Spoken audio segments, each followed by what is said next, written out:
Second same आपका lesson third शुरू हो चुका है, आपको पता है, और वीडियो आपकी सेकंड है ये। पिछली वीडियो में हम पढ़ रहे थे कि समाज उस काल का 600 ईस्वी से 1206 का जो समाज था वो कैसा था, सामाजिक प्रवृत्ति कैसी थी। तो उसके 6 बिंदु हम पढ़ चुके हैं। आज 7वां बिंदु हम पढ़ने वाले हैं। 7वें बिंदु में हमारा अस्पृश्यता। अस्पृश्य है जो छुआ ना जा सके, स्पर्श ना किया जा सके, जिसको स्पर्श करने योग्य नहीं है, जो ऐसी कोई परंपरा चली, ऐसी कोई प्रथा चली, ऐसी कोई बुराई चली, उसको अस्पृश्यता कहते हैं। एक सेकंड।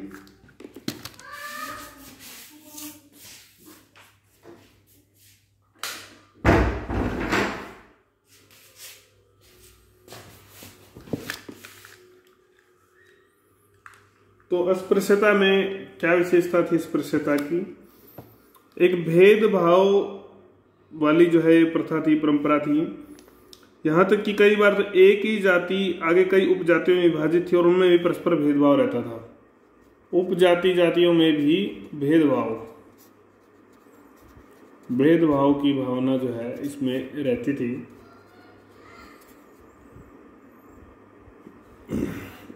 दूसरी जातियों का व्यवहार कुछ जातियों के साथ तो पशुओं से भी बुरा था।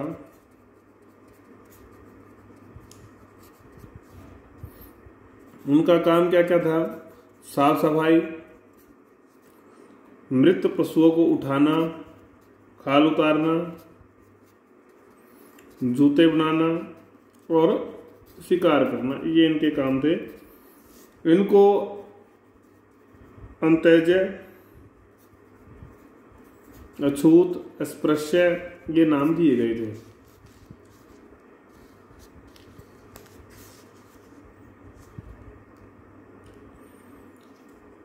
तो कुल मिलाकर ये जो श्रेणी बनी है, 4 वर्ण तो हम पढ़ के आए हैं, 5वीं श्रेणी बन गई अंत्यज अस्पृश्य। ये उन चारों से बाहर थी। कुछ लोग आधुनिक काल में इनको दलित भी कहते हैं। शूद्रों से इनकी ज्यादा जो हालात खराब थी, शूद्रों से हालात इनके ज्यादा खराब थे। स्वयं को पवित्र जो समझने वाली जातियां इनके छू जाने से अपने आप को अपवित्र मानते थे। दृष्टि पड़ जाने से भी, केवल दृष्टि पड़ जाने से भी अपवित्र हो जाते थे, ऐसा था। शुद्धि क्रियाएं करते थे, नहाते थे, कई तरह के पाखंड या कर्मकांड जो है वो करते थे। अछूत लोगों से देश के कई भागों में तो ये अपेक्षा की जाती थी कि वो लाठी पीटते हुए आए, जो भी लकड़ी है, जिससे कि लोगों को पता चल जाए कि ये आ रहे हैं, तो वो दूर हट जाएं या जैसा भी है बचाव करने, अपना संपर्क में आने से लोग बच सकें। ब्रह्म पुराण में कुछ संप्रदाय को अस्पृश्य बताया गया है। इसके अनुसार बौद्ध, पाशुपत, जैन, लोकायत तथा कापिलिकों के स्पर्श करने से व्यक्ति को स्नान क्रिया से शुद्ध होना पड़ता है। तो कुछ ग्रंथों में भी ऐसी चीजें मिलती हैं। तो ये स्पर्शता के बारे में पढ़ा हमने। उसके बाद आती दास प्रथा। दास प्रथा में वैसे तो भारतीय समाज में गुलामों की उपस्थिति का उल्लेख इस ईस्वी पूर्व की शताब्दी से ही मिलने लगता है, लेकिन मध्य काल में काफी वृद्धि हुई, काफी दास हो गए। इसका कारण था कि राजा सामंत ही नहीं, जो ब्राह्मण थे या मंदिर थे वहां पर भी, या मठ थे, मठ मंदिर जो भी, इनमें भी बड़ी संख्या में दास रखे जाने लगे। मिताक्षरा के लेखक, वेरी इंपॉर्टेंट, मिताक्षरा के लेखक कौन थे? विज्ञानेश्वर। ये एक स्मृति ग्रंथ है, टीका है। 15 प्रकार के दासों का उल्लेख किया है। पूछ सकता कितने प्रकार के। आदों की पुष्टि शिलालेखों तथा शास्त्र अन्य ग्रंथों से होती है। कुछ दास घरेलू भी थे। उन्हें प्राय उत्पादन कार्यों में नहीं लगाया जाता था। घर में काम करने वाले नौकर तथा दास में अधिक भेद नहीं था। जैन धर्म ग्रंथ प्रबंध चिंतामणि, वेरी इंपॉर्टेंट, प्रबंध चिंतामणि जैन धर्म का ग्रंथ है। पहली बात तो ये इसको समझ लें। इसमें दास व्यापार के बारे में चर्चा आती है, इसको भी आप समझें। कथाएं मिलती हैं। मठों और मंदिरों बड़ी संख्या में दासों से खेती भी कराई जाती थी। दासों से खेती कराई जाती थी, जो मठों और मंदिरों के दास होते थे। मालिक का गुलाम के जीवन पर पूर्ण अधिकार, तो मालिक का उसके जीवन पर पूर्ण अधिकार रहता था। ये दास प्रथा के बारे में पढ़ा। इसमें एक मंदिरों में देवदासी परंपरा भी थी, इसके बारे में हम डिटेल में भी पढ़ेंगे और भी थोड़ा सा पढ़ लेते हैं अभी। तो कई सुंदरियों को रखा जाता था भगवान की सेवा के लिए, मंदिर की सेवा के लिए, वो देवदासियां कहलाती थी।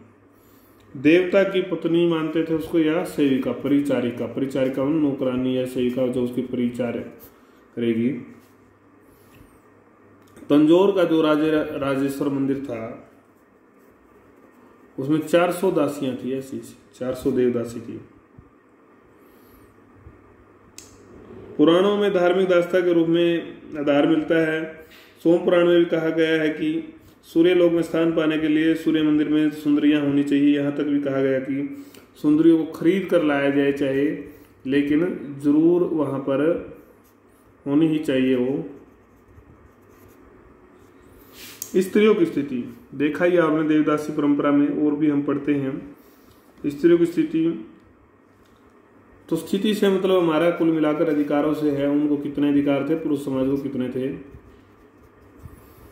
विवादास्पद है वैसे तो, और जटिल भी रहा है ये मामला, अलग अलग व्याख्याएं हैं। फिर भी कुल मिलाकर स्त्री जो थी वो दूसरे पर आश्रित थी। मनु ने भी कई प्रतिबंधों की बात की है स्त्री के ऊपर।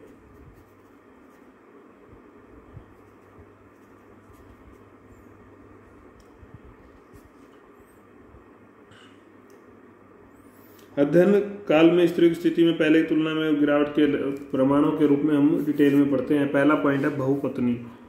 ऊंच वर्गों में थी, विशेष रूप से ऊंच वर्गों में तो पहले ये प्रचलन में आ चुकी थी। बहुपत्नी मतलब बहुत पत्नियां रखते थे, एक से ज्यादा पत्नी रखने वाले, बहुपत्नी वाले। तो भू स्वामी या भू जो स्वामी सरदार थे, तो बड़े जो लोग थे वो इस प्रकार का ज्यादा यहाँ पर। तो इससे और स्त्री की जो स्थिति है वो आश्रिता की या बुरी जो है होती गई, परेशानी वाली होती गई स्थिति उसकी। तो इससे स्त्री का जो जीवन है वो और गिरावट वाला हुआ। ये एक परंपरा से हमने सीखा। दूसरी है बाल विवाह। कम उम्र में, कई ग्रंथों में कम उम्र में वकालत की है कि भी शादी कर दी जाए लड़कियों की बात हो रही है विशेष रूप से। स्मृति लेख क्या कहते हैं कि 8 से 10 वर्ष की आयु में ही कर दो। 8 वर्ष की लड़की को गोरी और 10 वर्ष की जो लड़की है उसको क्या कहा गया है, कन्या। कन्या अवस्था तक लड़की की शादी करने से उनके विकास और शिक्षा दोनों पर प्रभाव पड़ा। जब इतनी कम आयु में हो जाएगी तो उसका विकास ना ही तो शारीरिक होता है ना ही मानसिक होता है, और शिक्षा तो कहाँ से होगी। तो इस पर उसका नुकसान जो है उनको झेलना पड़ा स्त्रियों को। सती प्रथा के भी जो है उल्लेख मिलते हैं। ऊंच वर्ग में थी ये भी विशेष रूप से। और इसका जो पहला उल्लेख मिलता है वो मिलता है एरन अभिलेख में। वेरी वेरी इंपॉर्टेंट, एरन अभिलेख में इसका पहला उल्लेख मिलता है, वो है 510 ईस्वी का। गोपराज, इसमें कौन मारा गया था? गोपराज एक सेनापति था जो हुणों के साथ युद्ध में मारा गया था। तो उसके बाद उसकी पत्नी के सती होने का उल्लेख इस अभिलेख में है। यह प्रथा प्रमुख रूप से शासक वर्ग, योद्धा वर्ग, क्षत्रिय वर्ग जो भी था उसमें पाई जाती थी। सामंती व्यवस्था में सामंत अपनी स्त्रियों से अधिक निष्ठा की अपेक्षा रखते थे। तो वो भी विधवाओं का जो कठिन जीवन तथा बहुपत्नी प्रणाली के चलते संपत्ति विवादों से सती प्रथा का प्रसार हुआ। तो स्त्री जो है जलना मरना ही पसंद करती थी, क्योंकि उसको बहुत यातनाएं विधवा को सहनी पड़ती थी, या और भी अन्य, यह समाज ही इस प्रकार के काम में थोड़ा अग्रसर हो रहा था। सामान्यतः विवाह विच्छेद की अनुमति नहीं, तलाक की अनुमति नहीं थी स्त्री को। विवाह एक धार्मिक संस्कार था, तोड़ना पाप था, संभव नहीं था। पतियों की आज्ञा का अंध पालन करें स्त्रियां, ऐसी अपेक्षा रखी जाती थी, यही उनका कर्तव्य था। एक लेखक ने तो यहाँ तक कहा है कि वह उसके पाँव धोएगी और दूसरी सेवाएं करेंगी जो एक सेवक को शोभा देती है। पूरा सेवक का जो काम है वो सारा वो करेगी। पति के लिए भी वह एक सर जोड़ता है कि वह सद्मार्ग पर चले और पत्नी से घृणा न करे। पत्नी को कुछ विशेष दशाओं में पुनर्विवाह की, विशेष दशाओं में, कुछ विशेष ऐसी परिस्थितियों में उसको अनुमति दे रखी है, रास्ता खुला हुआ है। जैसे ही पति कहीं चला जाए, पता ही न चले, उसका मर जाए, सन्यासी बन जाए, नपुंसक हो, फिर जाति बहिष्कृत कर दिया जाए, ऐसी कुछ अवस्थाओं में उसको अनुमति थी। एक बिंदु आपका रह गया, पर्दा प्रथा कर लेते। चलो पहले पर्दा प्रथा नहीं थी इस काल में, लेकिन ऊंच कुल की स्त्रियां लोगों की दृष्टि से दूर अलग थलग, तो कुल मिलाकर ऊंच वर्ग में ही ये परंपरा, बुरी परंपराएं जो है आई ज्यादातर। हालांकि विशेष उत्सवों पर, जो विशेष उत्सव होते थे उनमें वो बेपर्दा, मतलब दरबार में भी बैठती थी या फंक्शन में भी बैठती थी, तो बिना पर्दा के बैठती थी। उड़ीसा और कश्मीर में तो कुछ महिला शासकों का भी उल्लेख मिलता है। रानी दीदा आपको ने सुना हुआ है, कश्मीर में थी। 50 वर्ष तक इन्होंने सफल शासन किया। इसी प्रकार वाकाटक में प्रभावती गुप्त थी, इन्होंने भी 13 साल शासन किया। तो ऐसी सामान्य स्त्रियों के बारे में सूचनाएं कम हैं, तो कुल मिलाकर वो घरेलू कार्यों में ही लगी रहती थी, कड़ी मेहनत उनको करनी पड़ती थी। तो बात एक पॉइंट रहेगा, संपत्ति अधिकार। संपत्ति अधिकार में क्या है, तो विवाद तो रहा है साहित्य का, इनमें जो स्मृति ग्रंथ वाले थे या शास्त्रकार थे, तो उच्च वर्गों में निजी संपत्ति की धारणा मजबूत हुई, तो काफी स्त्रियों को हिचकिचाहट के बाद संपत्ति अधिकार दिया गया। हिचकिचाहट थी कि इनको कोई अधिकार न दिया जाए, बाद में ही दिया गया। बेटियों को विधवा माता की संपत्ति पाने का अधिकार था। कुछ अफवादों को छोड़कर एक विधवा को पति की संपत्ति में अधिकार था, चाहे पति जो है उसका पुत्रहीन ही क्यों न मरा हो। तो कुल मिलाकर ये अच्छी स्थिति की ओर इंगित करता है।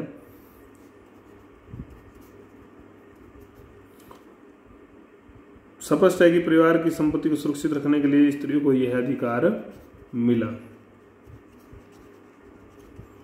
निम्न वर्ण जातियों के पास भूमि का मालिक का अधिकार ही नहीं था, तो उनके लिए ऐसा प्रश्न था ही नहीं कि किसको मिले, सारा ही अधिकार बड़े लोगों उच्च वर्ग के पास था। तो निष्कर्ष के तौर पर कहा जा सकता है कि बहुत सी नई जो प्रवृत्तियां आई इस समय में, और उन प्रवृत्तियों ने कुल मिलाकर अगर हम बात करें तो छुआछूत की भावना में वृद्धि के प्रमाण भी मिलते हैं। समाज में निजी संपत्ति की धारणा में वृद्धि हुई, तो परिवार में स्त्रियों की स्थिति प्रभावित हुई। कुल मिलाकर तो समाज इस समय पुरुष प्रधान ही था। तो सामाजिक संबंध पहले की अपेक्षा काफी जटिल हो गए थे। तो ये हमने पढ़ा समाज के संबंध में। अगला जो विषय है हमारा वो है संस्कृति और साहित्य।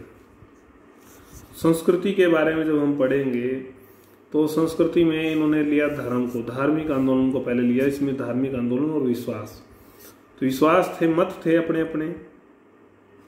तो उसमें वैष्णव मत आता है पहले। तो वैष्णव मत गुप्त काल तक काफी विकसित हो चुका था।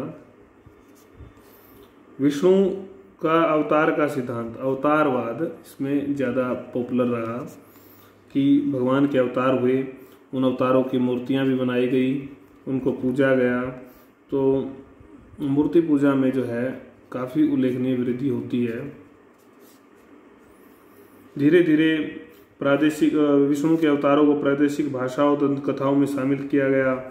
आपको पता है वराह, राम, कृष्ण, बुद्ध, ये सब भगवान विष्णु के ही अवतार माने गए हैं।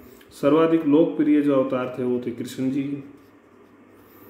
वीर देवता भी माना गया, भगवत गीता का दृष्टा माना गया है। सांवला होता है कृष्ण का मतलब, बांसुरी वादक, तमिल देवता मैया से समझा जाता है, गवाले के रूप में। ये सारी बातें आपको पता ही है। गवाले बाद में मथुरा के ग्वालों की गाथा से जुड़ी लोकप्रिय स्तर पर कृष्ण, गोपी, राधा के बारे में भी आता है, तो ये इतना डिटेल में जाने की जरूरत नहीं है। तो उत्तर भारत के अनेक शासक वैष्णव मत को मानते थे, किंतु वैष्णव धर्म का गढ़ दक्षिण में तमिल प्रदेश था।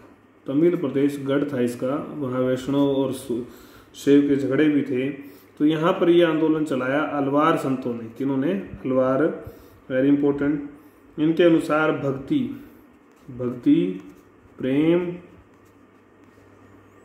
शरणागति मतलब शरण में चला जाता, शरण में ही गति है, किसके? परमात्मा की शरण में चले जाओ, इस सारे से क्या हो जाएगा? आपका मोक्ष हो जाएगा।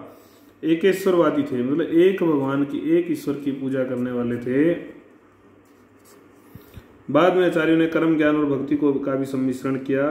दक्षिण भारत और दक्कन से भक्ति संप्रदाय की लहर उत्तर की ओर बढ़ती है। भक्ति आंदोलन भी आप पढ़ेंगे बाद में। उसके बाद शैव मत भी काफी प्रबल था हिंदू धर्म के संप्रदायों में, मतों में। जन साधारण के अतिरिक्त शासकों ने भी अपनाया इसको, दक्षिण में खासकर। अनेक शिव मंदिर बनवाए गए। आगे जाकर ये संप्रदायों में भी बढ़ गया। तो उन सब में जो प्रसिद्ध मत था वो था पाशुपत। अनुयायी भारी संख्या में थे इसके।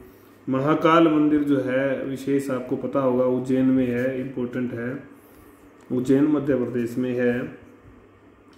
पाशुपत को मानने वाले किसकी पूजा करते थे? शिवलिंग की। धार्मिक क्रियाएं विचित्र होती थी इनकी, जैसे शरीर पर भस्म,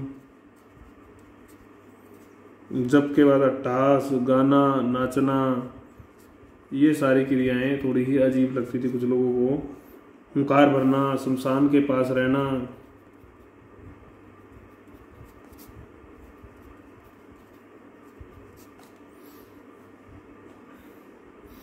गुरु का विशेष महत्व था इसमें। दुखों का अंत और माहेश्वर का पद प्राप्त करना शिवोपासक का लक्ष्य था। अन्य जो संप्रदाय थे वो थे आपके कापालिक, इंपॉर्टेंट है, कोई पूछ सकता है कौन से मत का संप्रदाय है, और कालमुख। रामानुजन के अनुसार वे खोपड़ी में भोजन करते थे। खोपड़ी, हड्डियों की खोपड़ी, वही राख मलते और गदा रखते थे। नरमुंडों की माला पहनते थे। तांत्रिक क्रियाएं करते थे। सुरापात्र, दारू पीते थे, सोमरस या सुरा जो भी आप कहें उसको। उस समय हो सकता है कि ये कोई अच्छी चीज भी रही हो, इसके बारे में अभी कुछ कहा नहीं जा सकता। ये कालमुख भैरव की देवता के रूप में आराधना करते थे। उनका विश्वास था कि मदिरा पान आदि पदार्थों के भक्षण से चमत्कारिक क्रियाएं होंगी, शक्तियां प्राप्त होंगी और सिद्धि और मोक्ष प्राप्ति भी हो जाएगी। फिर आता है वीरशैव। वीरशैव मत की अगर हम बात करते हैं, दक्षिण में इसका उदय होता है। वासव प्रवर्तक कौन थे? वासव राज इसके प्रवर्तक थे, चलाने वाले थे। लिंगायत, इस मत के अनुयायी क्या कहे? Very important, Lingayat. कर्नाटक में ये मिलता है विशेष रूप से संप्रदाय। ऊंच नीच सभी को लिया इन्होंने, छोटे बड़े सबको शामिल किया, कोई भेदभाव इन्होंने नहीं रखा। गुरु की पूजा, लिंग धारण करना, नयनार, कौन से संत थे? नयनार संत का आदर करना, भक्ति की दृष्टि से देखना, ठीक है, ये सबके लिए आवश्यक था। शर्म के महत्व पर बल दिया। जन साधारण की भाषा जो थी वो थी वहाँ की कन्नड़, कर्नाटक में, तो उसको उसमें उपदेश दिए। वीरशैव के अनुयायियों का लक्ष्य पराशिव है, जो कि सत्य चित आनंद है। वे ओम नमः शिवाय का जो है उच्चारण करते थे।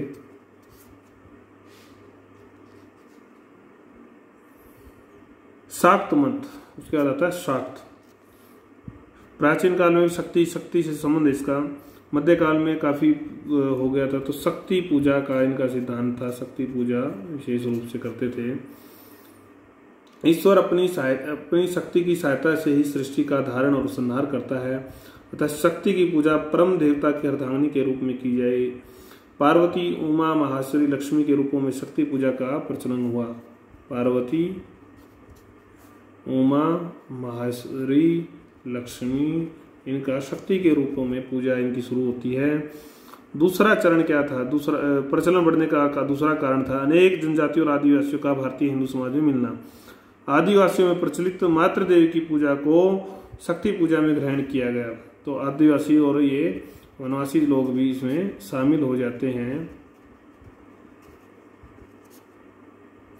सबरी, पर्णेश्वरी, विंध्यवासिनी, शाकंभरी, भ्रामरी, इन सब देवियों को जो है इसमें शामिल कर लिया जाता है। आदिवासी उत्पत्ति का बोध कराती है। तांत्रिक पूजा के साथ साथ शक्ति मत का और भी विस्तार हुआ। दो मत उभर कर आते हैं इसमें, फिर दो रूप उभर कर आते हैं, सौम्य और उग्र।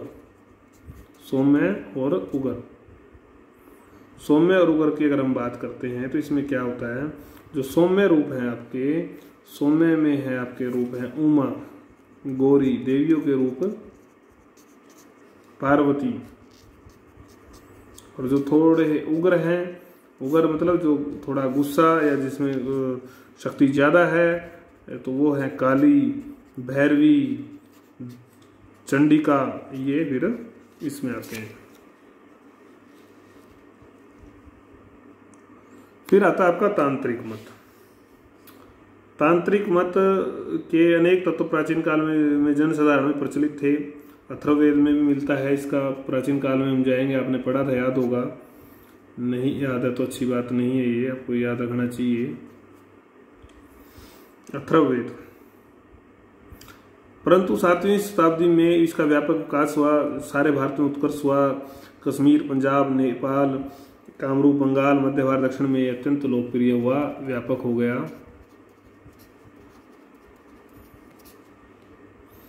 संप्रदाय में तंत्र, तंत्र मतलब ज्ञान का विस्तार, यंत्र मतलब रहस्य में चक्रों पर ध्यान करना, तथा मंत्र का विशेष महत्व था। तंत्र, मंत्र और यंत्र। यंत्र मतलब चक्रों, चक्र होते हैं हमारे शरीर में, उन पर ध्यान देना, ठीक है। और तंत्र का मतलब ज्ञान का विस्तार। इसमें शक्ति की सर्वोच्च प्रतिष्ठा, शक्ति सर्वोच्च होती थी, उसकी प्रतिष्ठा की जाती, जिसमें सभी जीव देवता, संपूर्ण ब्रह्मांड की उत्पत्ति होने का सिद्धांत माना गया। तांत्रिक साधना में ध्यान, योग तथा चर्या की व्यवस्था थी। ध्यान के लिए श्री चक्र, भैरवी चक्र आदि मंत्रों की उत्पत्ति थी। गुरु की दीक्षा तथा कठोर मानसिक नियंत्रण द्वारा साधक मुक्ति प्राप्त कर सकता था। मुक्ति से वह श्लोक में सिद्धि में श्रेय प्राप्त कर सकता था।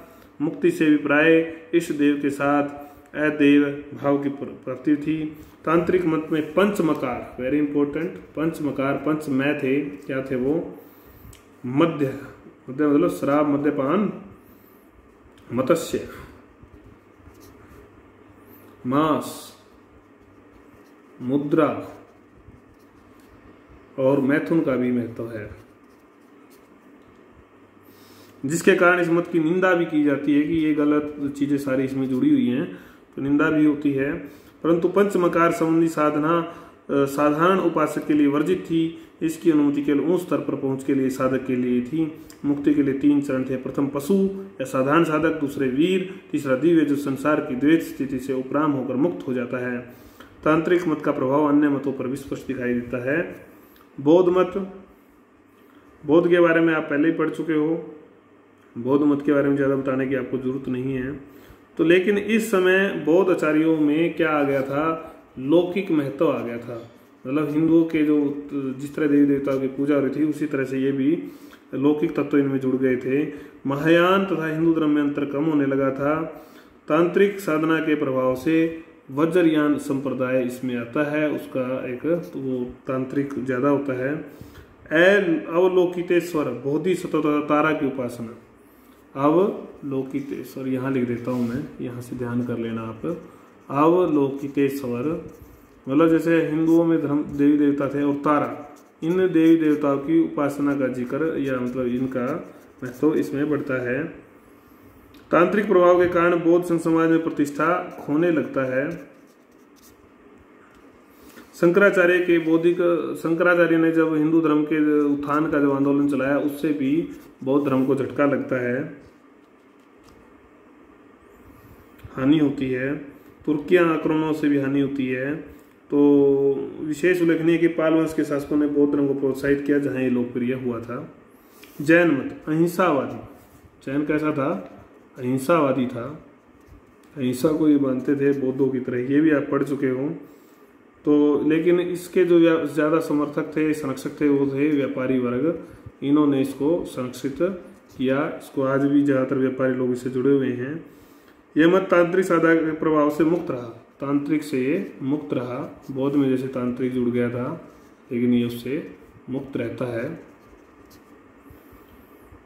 राजपूत काल में युद्ध का प्रभाव इस मत पर पड़ा, तो गुजरात के चालुक्य तथा कुछ परमार शासकों ने इसे प्रोत्साहन दिया और इन्होंने संस्कृत, कन्नड़, कई जो भाषाएं थी उनमें साहित्य रचते हैं। ये प्राकृत में भी अनेक ग्रंथों की रचना हुई। दिलवाड़ा, राजस्थान में दिलवाड़ा, बिहार, उड़ीसा, गुजरात में कई मंदिरों का निर्माण भी होता है। फिर आता है आपका पारसी। क्या आता है? पारसी। अनेक लोग जो पारसी विशेष रूप से बंबई और गुजरात में थे। टाटा, रतन टाटा का नाम सुना होगा आपने, पारसी धर्म से संबंध रखते हैं। ये लोग भी अपना अलग अस्तित्व, धर्म का अस्तित्व बनाए रखने में सफल हुए। कोई प्रयास इन्होंने नहीं किया ऐसा कोई, लेकिन अपने धर्म को इन्होंने बनाए रखा। भारतीय समाज का अंग बन गए। व्यापार और उद्योग में इनकी विशेष प्रतिष्ठा आज भी हम देखते हैं, उस समय में भी थी। इस्लाम सिंध विजय के साथ, जब अरबों ने सिंध विजय की, उसके साथ यहाँ पर विशेष आगमन जो है होता है इनका। सिंध विजय के बाद धीरे धीरे दक्कन में अरब व्यापारी आए, उससे भी जो है ये भारत में आना शुरू होते हैं। मोहम्मद गजनवी के आक्रमण और पंजाब पर विजय के बाद इस्लाम के प्रसार में तेजी आई।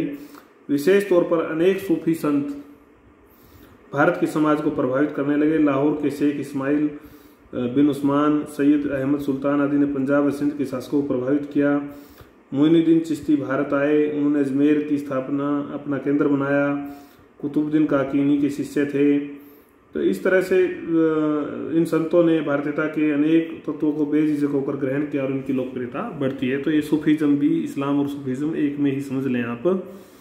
तो ये वीडियो यहाँ पर पूरी हो जाती है। कोई क्वेरी, आपका डाउट हो तो आप मेरे से ले सकते हैं, व्हाट्सएप पे भी, पर्सनल नंबर पे भी, ग्रुप पे भी और गूगल मीट की क्लास में भी। उसके बाद अगली वीडियो में हम कला के बारे में पढ़ने वाले हैं।